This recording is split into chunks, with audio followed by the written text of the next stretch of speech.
こんにちは。お元気ですか？今日は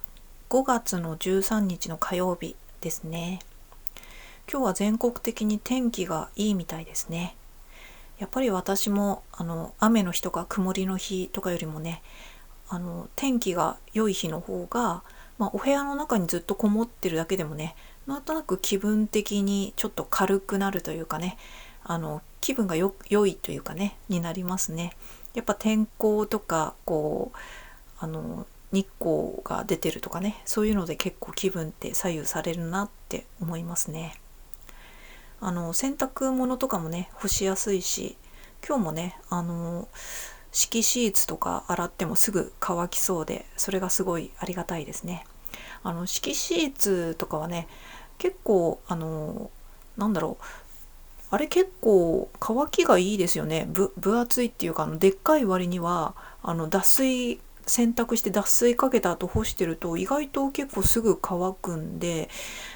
起きたらすぐ洗濯機回して干しとけば、意外とね午後の2時ぐらいには結構しっかり乾いてたりとかしてね、だから敷シーツはね必要以上に替えを買わないようにしてるんですよ。だって結構1枚でだいぶ場所取るじゃないですか。だから2枚はもちろん持ってるんですけれども、買いすぎると邪魔になるし、だから毎回1枚をね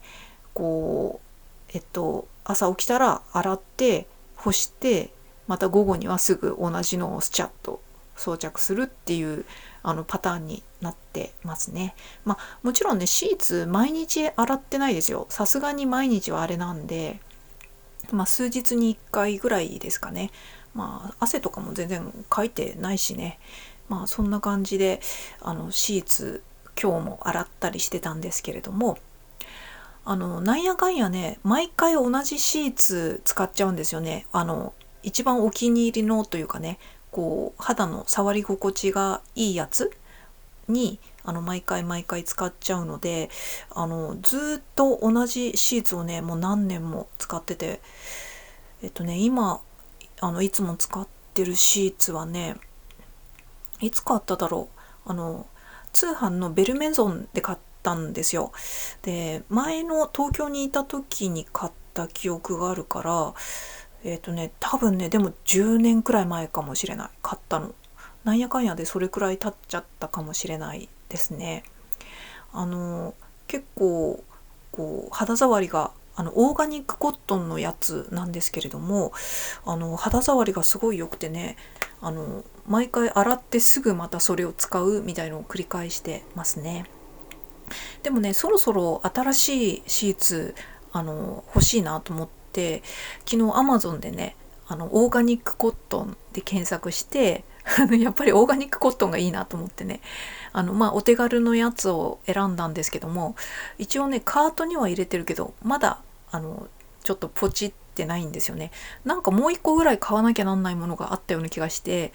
ちょっとそれを思い出したら一緒に買おうかなっていうふうに思ってますね。で本当はね私ベッドを新しくしたいなって思ってるんですよ。ただねベッドっていうとなかなか金額も高いし、あとこの家にね処分するのも大変じゃないですか。だから次買うやつはベッドの枠組み骨組みの部分が分解できて粗大ごみで出せるタイプのもので、上にマットレスを敷いてっていうような、そのベッドの枠組みとマットレスが別々になってるやつを買おうかなって思ってるんですよ。引っ越しする時とかもね、その方がこの家の玄関のドアとかから出すのが、そっちの方が断然楽じゃないですか。で今使ってるやつはマットレスとベッドが一体化になってるやつなんですね。マットレスに足が4つついてるようなタイプですね。すごくシンプルでいいんですけれども、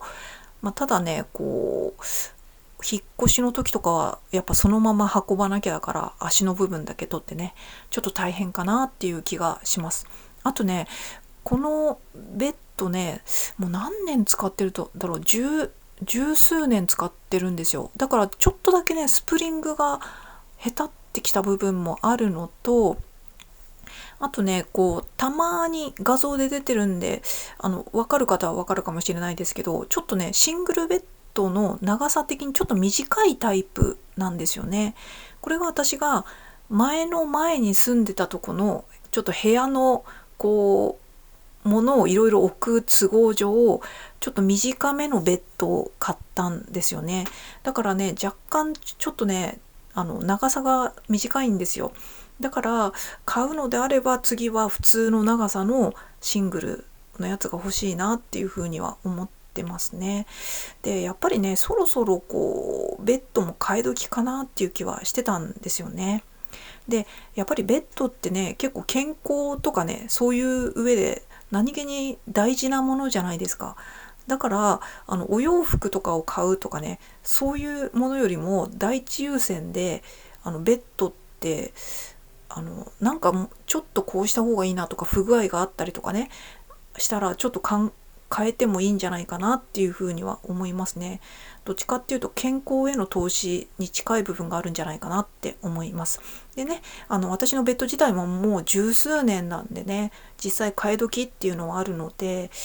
そろそろ変えた方がいいなと思いつつ、やっぱり大きい買い物なので、とりあえずは使えてるからなんとなくそのままになっちゃってるっていう感じですね。そうそう。で、やっぱりベッドをいずれ、すぐじゃないけど買い替えることを考えたら、やっぱりね、こう今住んでるお部屋っていうのもあるんだけど、多分私ゆくゆくはね引っ越しするだろうなっていう気持ちがあるんですね。全然すぐじゃないんですけども、やっぱりね、私の気質的にね、こう同じところにずっと住むってことはないんじゃないかなって思うんですよ。10年単位とかでもいいんで、いろんな町、いろんなところに地方に住んでみたいっていう気持ちがあるので、もちろんね、家族がある方とかってそういうの不可能だし、持ち家持ってる方とかも不可能なんですけども、私はね、生粋のぼっちでございますので、そういう意味ではね、その辺はこう自由にできるのはいいなって思いますね。で、私の性格上もね、こう一通り慣れたり一通りできるようになったり、こう順応したら逆に違うところに行きたくなるっていうタイプ、結構天の弱かもしれないですね。タイプなんで、なんていうかね、こうそういうのがあって新しいところに行きたいなっていう気持ちはありますね。ただね、今住んでるところ、何気にね、私全然こういろいろこの辺のこと知らないんですよ。で、4年ちょっと前に引っ越してきて、基本的にね、もういろいろこう疲れきててっていうかメンタルがおかしくなってて、休むために引っ越してきたんで、結構、最初の1年間なんてずっと寝てたし、その後も基本的には引きこもりが今でも続いてるので、この辺のこと全然知らないんですよ。本当に自分の徒歩圏内のスーパーとかコンビニとか、この近場のことはわかるんですけども、ほんのちょっとでも足を伸ばしたところに何があるとか、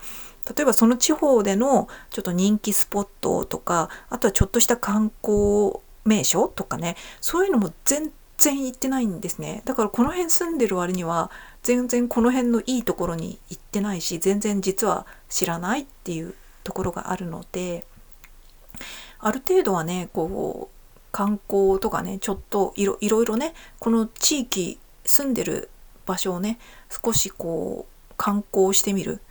何気にこうその近くに住んでてもまだ全然知らないよそ者部分なところはあるので、そういうのをちょっと見てみたいなっていう気がしますね。で、やっぱね、こう本当に私亀のペースでだんだん元気になってきてる感じなんで、4年経ってやっとこれかよっていう感じではあるんですけども、それはいいやっていう感じでね、ちょっとずつね、気が向いたら梅雨が入る前に、今年ね、だから今月中くらいにね、ちょっと近場の観光名所にちらっと行ってね、もちろん日帰りできるくらいの近場のですね、電車で1時間以内とかね、そういうところをちょっとちらっと見て観光名所をこうふらふら歩いて、その辺の名物の何かをちょっと食べたりとかして帰ってきてみようかななんて思ったりとかしましたね。でもちろんこうその時になって行く気がなくなったとかね、そういう時は無理しないとは思うんですけども、ちょっとずつね外に出ていくっていうのをね意識していきたいかなっていうふうには思いますね。さてこう5月もねもう中旬に入ってきたわけですけども、5月といえばねやっぱり5月病っていうのはねよく言われることですよね。ただこう気候的にはねこう日照時間も長くなって天気も比較的いいし、気温的にもねもう暖かくなってきてすごく過ごしやすい季節ですよね。だけど5月ってそういう風にちょっとメンタル的に落ちたりやる気がなくなったりとかそういう風になるっていうのは、いろいろ4月が新年度というかね新しい環境に入るパターンが多いからとかなのかな。でその新しい環境の4月はねこう新鮮だったりとか、そういう高揚感もあったりもするし、あとは緊張でまだ気持ちが張り詰めてるとかね、そういうのもあったりとかして、そういうのが一段落して慣れてきたりとか、もしくはこう実際こう新しい環境に入ってみてそういうこう期待感がねちょっとこの現実のこう問題とかに直面したりとかね、そういう時期なのかもしれないですね。だからそういう意味では例えば会社員とかでももう長年働いてる人とかは5月、4月とかもねあんま関係ないぐらいで新しい若者が入ってくるくらいだから、全然こう5月病っていうのはならないもんなんですかね。どうなんだろう、こう新しい環境に入ってきた人がなるもんなんですかね。私を思い返してみても自分自身でね確かに特に5月だからっていうのはなかったかもしれないですね。特に決算の月とかでもないから特別忙しいとかね、そういう時期っていうわけでもないですし、どうなんでしょうね。なんか5月っていうのがちょっと今年に入ってから5ヶ月も経つし、4月っていう新年度からちょっと慣れた頃っていうのもあって、ちょっと気分的にちょっと緊張の糸とかも切れてちょっと疲れがどっと出ちゃう時なんですかね。どうなんですかね。あとは新しい環境に入ってきていろんな新しい人と友達になったりとかいろいろしていく中でなんとなく新しい悩みが出てきたりとか、うまく人間関係がいかないとかそういうのもあるかもしれないですね。いろいろありますけれども、なんていうのかな、スタートダッシュでうまくいく人もいればそうじゃない方とかもいますけども、そういうのもねだんだん数ヶ月経っていくと慣らされていくというかね、一日一日の積み重ねで結果がまたいろいろ変わってくるっていうのはすごく私も経験してるのでね、5月の段階ですごい疲れちゃったからとかね、なんか気乗りがしないとかやる気が出なくなったとかいう方はね、とりあえずは一回あれです戦略的怠惰でねちょっと休むのがいいと思いますね。正常な判断とかもねなかなかできない時期ではありますので、ぐうたらを積極的に楽しんだりとかしてね、美味しいものを食べる、美味しいコーヒーを飲む、とりあえず寝まくるとかね、とりあえず疲れちゃってたら寝まくるとかね、そういう感じですごくめっちゃ楽しいとこに旅行に行くとか大きいことは逆に疲れたりとかするので、日常の中のちょっとしたいいこと、洋酒チョコを買うとかね、これは私の場合かとかね、新しい漫画の新刊が出てたらそれをめっちゃ読んで喜ぶとかね、美味しいコーヒーを飲むとかね、友達とカラオケに行くとかね、そういうのでも全然いいとは思うんですけども、結構身近なところでこう自分を甘やかすっていうのがねいいかなっていうふうには思いますね。まあ5月病何なんでしょうね。5月病ってうまいこと言ったなとは思うんですけども、花粉の症状とかもちょうどこう薄らいできてというかね、楽になってくる時期なので、こう気温的にも過ごしやすいし、いい時期なんですけどね。なんでわざわざそういうとこにネガティブなこう習慣っていうのかな。でも傾向的に5月にそういうちょっと一旦こう疲れちゃうっていうのがあったから5月病っていうのが言われるようになったとは思うんですけどね。どうなんだろう、世の中の皆さんは元気なのかなと。そして私のこう友人たちは、今まで会った友人たちは元気なのかなっていうふうに思ったりとかしてますね。私もね、もうアラフィフになってくるとね、こういろんな年代の時に会った友達っていうのがいますからね。こう20代の時に会った友達もいれば、高校生の時に会った友達とかももちろんいますけど、でもね、意外と学生時代に会った友達とかはもうなかなかね、こう連絡取り合う人がいなくて、こう大人になってからね会った人たちですよね。こう連絡を取り合ってたりとかするのは、取り合っててって言ってもね、年に1回とかだったりするんですけどそれでもね、私にとってはこう私と友人関係を結んでくれた人とかはね、私にとってもこう大事な人たちなので、元気でやっててくれたら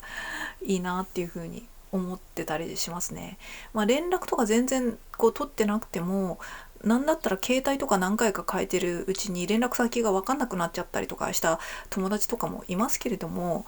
だからそういう人たちはね、もう会えないかもしれないですけど、たまに思い出すとね、元気でやっててくれるといいなって思ったりとかしますよね。もしかしたらね、私が知らない間にもうこの世から去ってしまってる人とかもねいるんじゃないかなっていうふうには思いますけどね。それはそれでっていう感じで、成仏してくれやっていう感じですね。私もね、自分の人生がいつ終わりになるのかわからないですけれども、予定としてはあと50年くらいある予定なんですよね。心づもりはありますだからね、うまくこの私という人生をうまく泳ぎきれたらいいなっていうふうには思ってますね。だからなんかね、今はねどっちかっていうと、なんていうのかな、低空飛行状態が続いておりますがっていう感じなんですけどね。決してこうなんていうのかな、なんていうのかな、人と比較することではないんですけれども、一般的に見てイケてない感じにはなってるんですけどもね。別にぼっちは極めてぼっち中のぼっちですし、ここ数年メンタルはもう疲れ切ってて、ずっと寝てて貯金が尽きた時が終わりっていう覚悟を決めて、ずっと休んで貯金を永遠に切り崩してて、で去年の11月ぐらいからね、自分でどうにか収入を少しずつ得られるようになってきて、今は生活費くらいはプラマイゼロぐらいでどうにか稼いでるって感じですね。去年の11月以前にも短期で働いたりとかバイトしたりとか、ちょこちょこできる範囲でちょっとずつどうにか普通の生活に戻ろうとして、また疲れて休んでとかね、そういうのを繰り返してはいましたけれども、とりあえずね、今はねもうだいぶ自分で何かをしようって思えるくらいにはなってきてるんで、ちょっと頑張りすぎてまた揺り戻しみたいのが起きないように、そこはね無理せずに自分のペースをきちんと見らないようにしてやっていこうかなとは思ってるんですけど、とにかくね、私もいつ召されるか分かんないですけど、あと50年ぐらいはこう私っていう人間を生きたいなっていうふうには思ってますね。でその中でね、こうできたらっていうか、ちゃんと人並みの収入が普通に得れるようになって、人並みにたまに美味しいものを食べたりとか、あそこに行きたいなとか、旅行をしたいなとか、こういうことをしてみたいなっていう、ちゃんとねこう経験がある程度できるぐらいの収入は、人並みの収入は得れるようになりたいし、あとそのうちね、徐々にこう引きこもりじゃなくて少しずつ外に出て、ちょっとずつ人間と会って、やっぱりね、人間と何かするのが一番楽しいですからね。こう元気になったらこう人とこう会って、なんか人と遊んだり、あと話をするっていうのがやっぱ面白いですね。話をしたりとかいうのもね、したいなっていう気持ちはありますね。でこういろいろこういろんな活動が生命活動が、ね、できるようになって、こういろいろ元気でいろんなことをして、いろんなとこに住んでっていうことをしながらね、このね私っていう人間を全うしたいな、あと50年ぐらいできればっていうふうには思ってますね。だから健康でいたいなっていうのは思いますね。でたとえね、私がねなかなかそういうふうにうまくいかずに、収入とかも全然こうなかなかうまくいかず、生活にずっと困ってるっていうようなね状態が続いていったとしても、とりあえず洋酒チョコを食べれば美味しいし、コーヒーは美味しく入れられるし、私は自分で美味しいコーヒーを入れれるっていうのが、何気にこれはスキルだなっていうふうに思ってるんですけどそうだからいいコーヒーを目利きして買ってきて、豆をね、で自分の好みでその日の気分でこういう味にしようっていう風にね入れれるっていうのがあれなので、だからねそれくらいの幸せは担保できてるんですよ。美味しいコーヒーが飲めて、面白い漫画が読めて、面白い小説が読めると、それだけでも結構なかなか悪くないので、だからね、とりあえずなんていうのかな、メンタルが病に病んでおかしくなったら、結構なんかこうオートマチックになぜかこう人生を終えちゃうような方向に行く時ってあるんですよね。なんていうか、真っ暗闇の中を歩いてて、この行き先のドアが1個しかなぜかないみたいな感覚になる時があるんですよね。こう絶望でこうね自害してしまうっていうよりもね、なんかこう脳みそがなんかおかしい感じになっちゃうみたいなね。こうだからこう精神がもう灰になってしまった時ですよね。だからそういう風になっちゃった場合はね、こう残念ながらなってしまった場合はどうしようもできないっていうことはあるんですけども、そういう時でもね、結構こう道草がねあったりとかすると、思いとどまるきっかけになったりとかはするんですよね。その道草っていうのは本当に何でもない、めっちゃコーヒーが一杯うまいよねとか、あと小説がめちゃめちゃ面白いとかね。だからこう私が20代の頃にちょっと思ってたのは、この先の人生ですごく絶望して、すごくどうしようもなくて、もう普通にこうもう行き先がもう終わりしかないっていう風なオートマチックなところに入ってしまった場合は、それはそれでしょうがないけど、でももしまだこの小説面白いなとか、そういう感じる感情がね、ほんのちょっとでも残っていたならば、できたら世の中にある面白い本を全部読み尽くしてから、どうせだったら召されてやろうっていうのはね決めたことがあるんでだからねこう道草っていうのはそういうことです本当にこうおかしくなった時に、この感情って結構死んだりするじゃないですか。楽しいなって思ってたことが楽しいと思えなくなったとか、美味しいなって思ってたものが味が感じなくなってしまったとか、こうテレビとか見ててお笑いとか見てても笑えるところで面白さが湧き上がってこないとかね。こだから日常生活を送ってる上で一つ一つのどんどん感情が死んできたりとかすると、そのうち例えば会社とか学校とかね、そういうコミュニティで普通に生活してると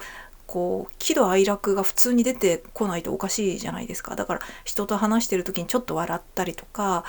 なんかあった時にちょっと怒ったりとか、寂しい時はちょっと残念な顔したりとか、そういうのも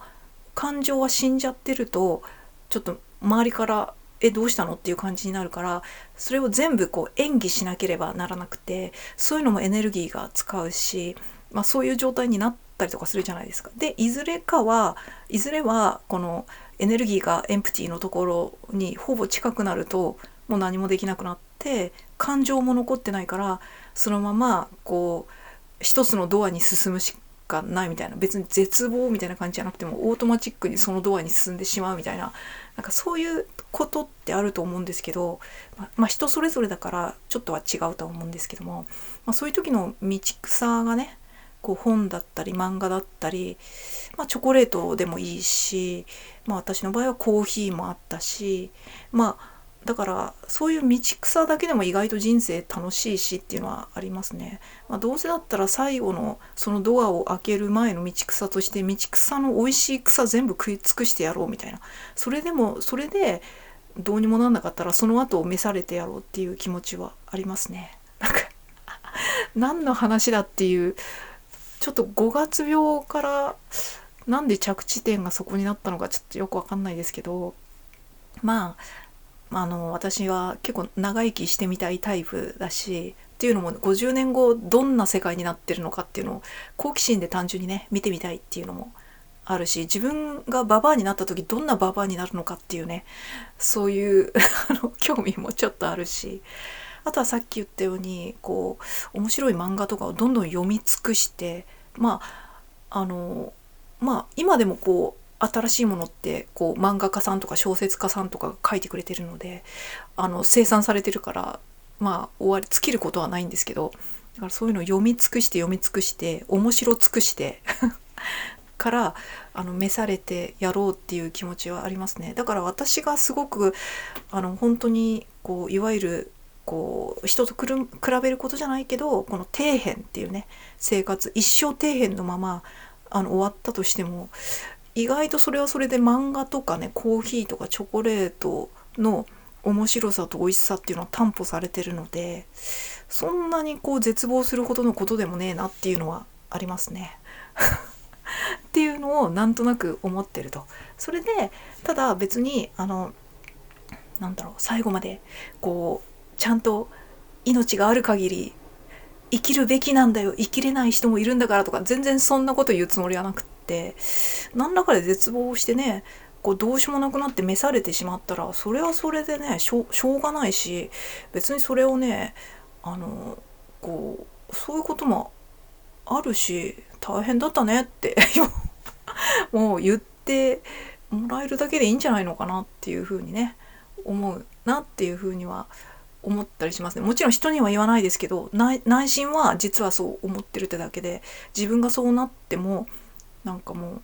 う、別にねそこ頑張るとこなのそこみたいなそういうことは思ったりとかしますね。ただ意外とねこの感情がゼロになるギリギリの部分でちゃんと道草をしっかり食っとけば、道草が美味しいから、とりあえずはこの道草食いながら考えようみたいな感じには意外となってるなっていうのはね、個人的な経験でですけど、別に全員そうしましょうって言ってるわけじゃなくて、